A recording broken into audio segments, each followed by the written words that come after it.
2022 সালের এপ্রিল মাস। কৃষ্ণচূড়া আর শিমুলের রঙে বাবলুর জীবনে এসেছিল বাসন্তী। তাদের প্রথম দেখার সেই বিকেলে মৃদু হাওয়া আর রঙিন আড্ডায় মনে হয়েছিল এই পথ বুঝি আর শেষ হবে না। বাবলুর কাছে বাসন্তী ছিল বসন্তের মতোই স্নিগ্ধ। এপ্রিলের সেই সোনালি দিনগুলোতে তারা একে অপরের সঙ্গে ভাগ করে নিয়েছিল অগন্তি স্বপ্ন আর হাসির মুহূর্ত। কিন্তু সময় বদলাতে শুরু করল। বাবলু খেয়াল করল বাসন্তীর চেনা গলার স্বর ক্রমশ অচেনা হয়ে উঠছে।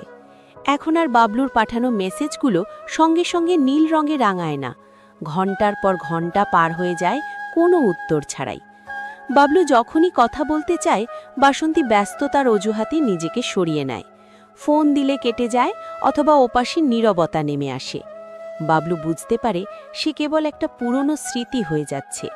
এক সময়ের গভীর অনুরাগ এখন অবহেলার দেওয়ালে আটকে গেছে। বাসন্তীর এই নীরব অবহেলা বাবলুর বুকের ভেতরটা কুড়ে কুড়ে খায়, অথচ সে জানে না কিভাবে সেই পুরনো দিনগুলোকে ফিরিয়ে আনবে। এপ্রিলের সেই রঙিন প্রেম আজ বাবলুর কাছে কেবল এক রাশ ইগনর আর বেদনার চাদরে মোড়া এক ধূসর স্মৃতি।